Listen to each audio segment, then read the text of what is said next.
Bună ziua, dragi elevi de clasa a 7. Astăzi vom face o lecție nouă la geometrie. Intrăm într-un nou capitol, de fapt în cel mai important capitol din geometria de clasa a 7, capitol care ne va fi de folos inclusiv în clasa 8 pentru a înțelege geometria în spațiu.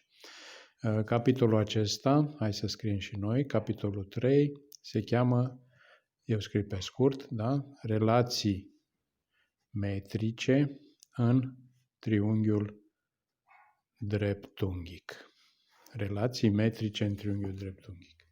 În acest triunghi dreptunghic ne vom petrece, să zic, următoarele lecții din clasa 8. Pentru că este cel mai important triunghi din geometria euclidiană. Triunghiul dreptunghic, adică acel triunghi care are, dacă îi spune dreptunghic, are un unghi drept. Punctul 1 al lecției pe care o vom face astăzi se cheamă proiecții ortogonale. Proiecții ortogonale. Bun. Să înțelegem aceste două cuvinte. Proiecție. Da? L-ați mai întâlnit, de exemplu,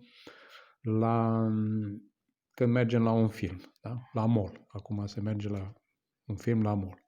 Se proiectează un film acolo, da? Adică ce se întâmplă? Undeva din spate, da, este o cabină specială unde un operator folosește aparatura din dotare și aparatura aia are un film, da? Și se proiectează acel film pe peretele din fața noastră, adică acea peliculă mică de la el din cabină, cu ajutorul luminii se proiectează pe peretele din față. Mai putem, ca un alt exemplu, da? O lanternă, când proiectăm lumina unei lanterne pe un obiect. De fapt, trebuie să înțelegem și al doilea cuvânt, ortogonal. Ortogonal vine din grecește, orto însemnând drept, da? Cum e, de exemplu, credința ortodoxă. Da? În traducere liberă ar veni credința dreaptă. Sau un alt exemplu, medic ortoped. Ortoped, ped îi vine de la picior din grecește, orto drept, deci a îndrepta picioare. Este doctorul care îți îndreaptă oasele dacă ajungi, cu o ruptură la el, ortoped. Deci orto însemnând drept. Acest cuvânt e foarte important, drept, pentru că trebuie să înțelegem următorul fenomen. Vă dau o problemă, uite, chiar practică, da? Să spunem că vreau să măsor distanța de aici de la mine către peretele din fața mea, da? Trecând peste scaunul din față. Am 1 metru la dispoziție și vreau să măsor distanța. Cum măsurăm distanța de la un punct, care sunt eu, la acel plan din fața mea, să spunem un plan vertical al peretelui. Da? Pot să mă duc cu 1 metru așa, pot să mă duc așa sau pot să mă duc mai așa. Oarecum, credeți voi că e bine? Da?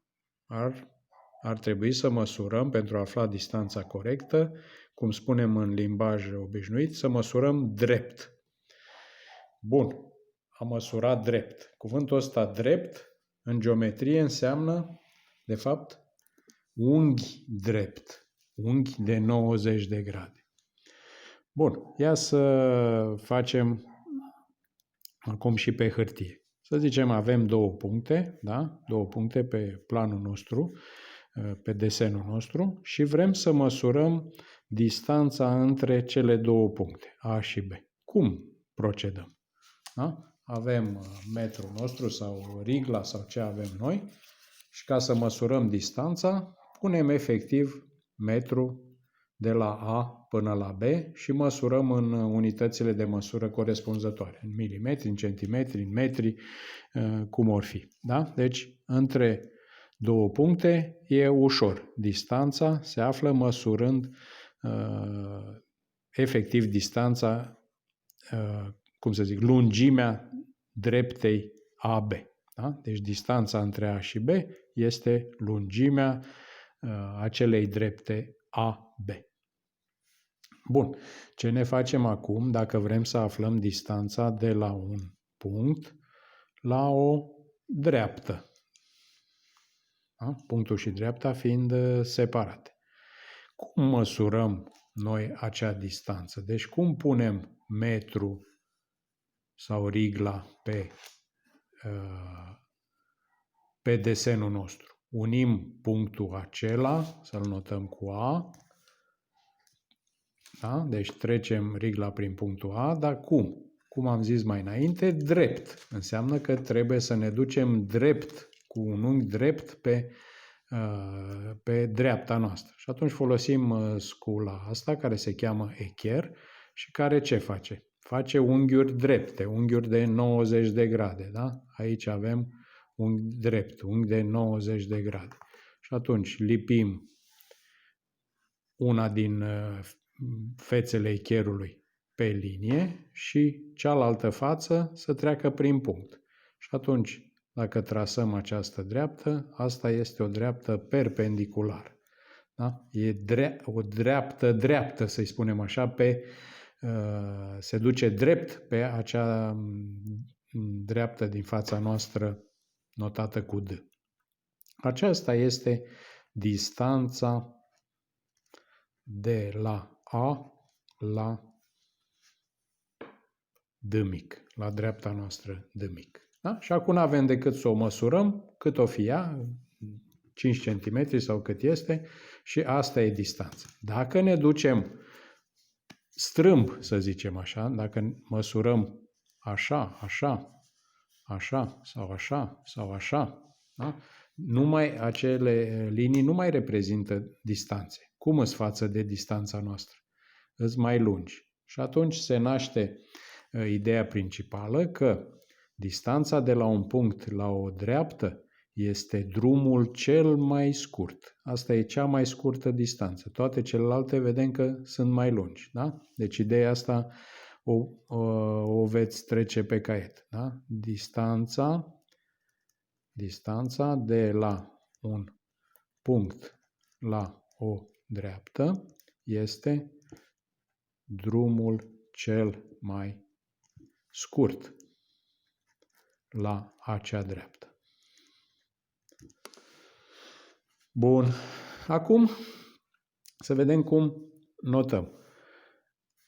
Am dus perpendiculara, hai să punem și aici un punct, să-i spunem B.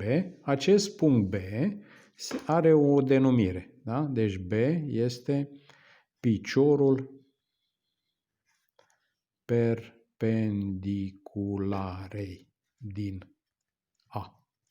De ce aici e picior? Păi ia să întoarcem un pic desenul, da? Întoarcem un pic desenul și îl punem așa în picioare. Deci am dus de aici din A, perpendiculară pe B, și aici jos unde a căzut B-ul este piciorul perpendiculare. Dacă vi l-am pus așa în picioare, se vede clar și de ce i-a spus piciorul perpendiculare. Da? E ca și când un om stă în picioare, partea de jos este piciorul lui.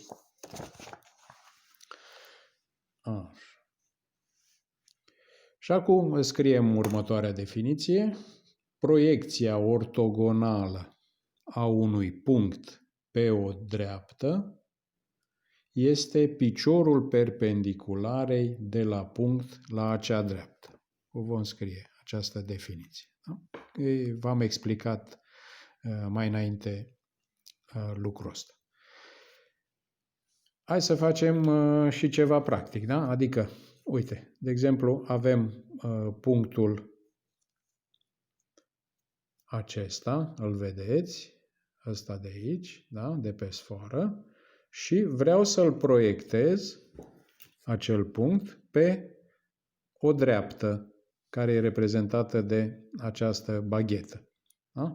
Și ce facem? Punctul ăsta îl proiectăm, îl ducem perpendicular, ia să iau și echerul, da? Ducem perpendicular, se vede că e perpendicular, da? Adică între dreaptă și distanța asta este unghi drept. Da? Ducem o perpendiculară și atunci punctul ăsta de aici de la mâna mea se proiectează pe dreaptă unde? Într-un alt punct, în piulița asta de aici. Da? Deci proiecția unui punct pe o dreaptă, ce este? Este un alt punct. Asta chiar trebuie să spunem ca o observație. Proiecția unui punct pe o dreaptă este un alt punct. Revin.